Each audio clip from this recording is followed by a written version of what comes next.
जी नाज़रीन अस्सलाम वालेकुम। 3 मौज़ूआत पर आज के वीलॉग में बात करनी है। पहली बात तो ये है कि मिलिट्री कोर्ट्स के हवाले से सुप्रीम कोर्ट का फ़ैसला आ गया है और उस फ़ैसले के आगे मुज़मरात समरात क्या होंगे और क्या कुछ हो सकता है, इसमें हमें किस किस एंगल कॉनोटेशन शेड को मद्देनज़र रखना है। जज्बाती हुए बगैर एक लॉजिकल डिस्कशन इसके ऊपर होनी ज़रूर चाहिए और दोनों तरफ के आर्गूमेंट पर बात ज़रूर होनी चाहिए कि क्या, वैसे तो बहुत बुरी बात लगती है कि सिविलियंस का ट्रायल मिलिट्री कोर्ट्स में होगा, लेकिन इसके और भी एंगल्स हैं।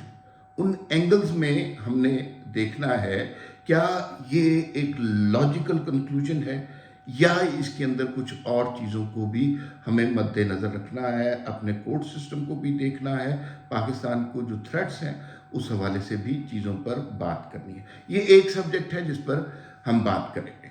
दूसरा सब्जेक्ट ये है कि इमरान खान साहब खुद ही ये मशहूर कर रहे हैं कि वो मुल्क से बाहर जा रहे हैं। मुल्क से बाहर जाने की उन्हें ऑफरें की जा रही हैं और वो जो है ना, वो वतन की मट्टी छोड़कर जाना नहीं चाहते। वो वतन का बेटा है, सन ऑफ सॉइल है और उसने इधर ही रहना है, इधर ही जीना है, इधर ही मरना है।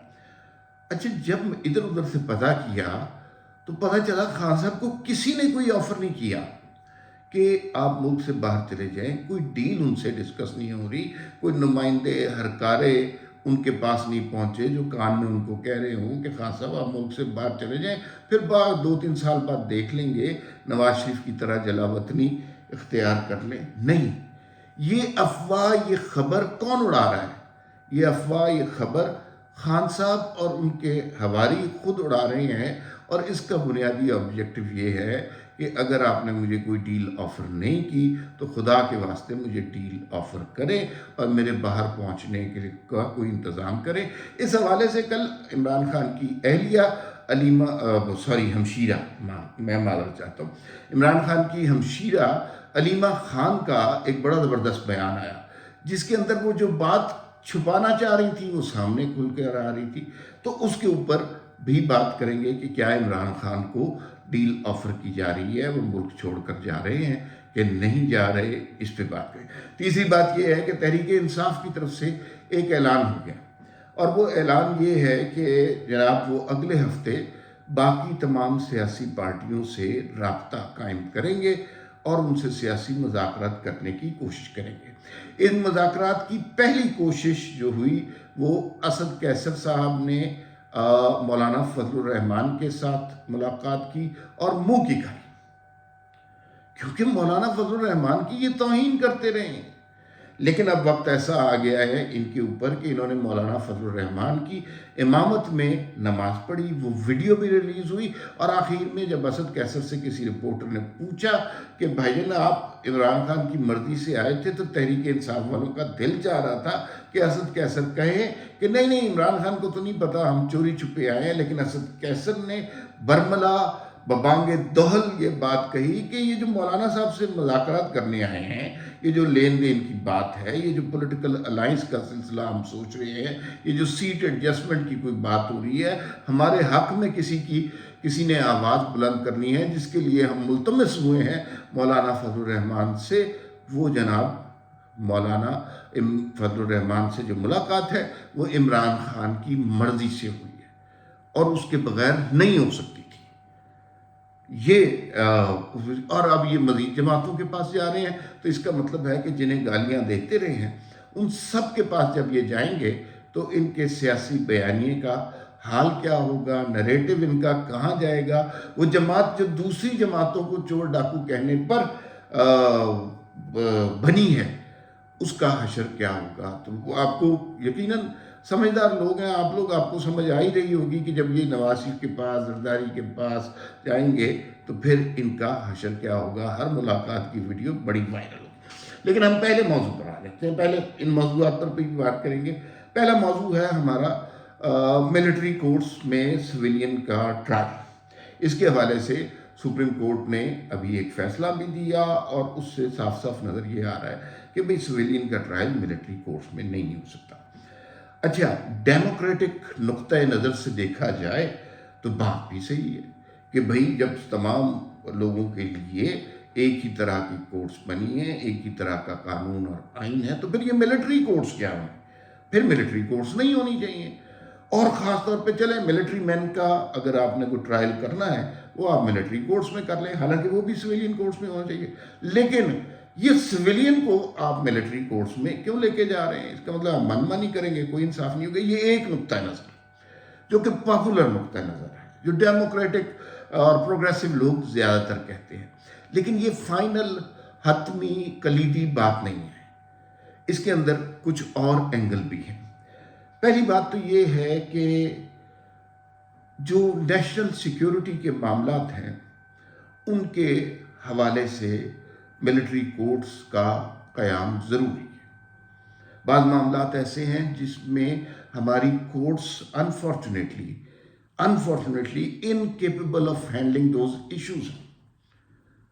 इसीलिए आपने देखा होगा कि दहशतगर्दों को कोई सजा देने में कामयाब नहीं हुई हमारी सिविलियन कोर्ट्स, इसलिए कि जजेस को खौफ होता है, उन्हें अपने बाल बच्चों का खौफ होता है। फिर उसके बाद कुलभूषण यादव जैसे केसेस सिविलियन अदालतों में। अब आप देखिए ना कि किसी दहशतगर्द का, किसी बड़े ऐसे मुजरिम का अगर हमारी अदालतों ने फैसला करना है, सिविलियन अदालतों ने, तो क्या उनके पास वो तफ्तीश के ज़राए हैं? क्या उनके पास वो फैसला करने के लिए शवाहिद और सबूत मुहैया किए जाते हैं? यहाँ पे तो लोग 500 रुपये लेके झूठी गवाही दे देते हैं और अदालतें गवाही पे चलती हैं।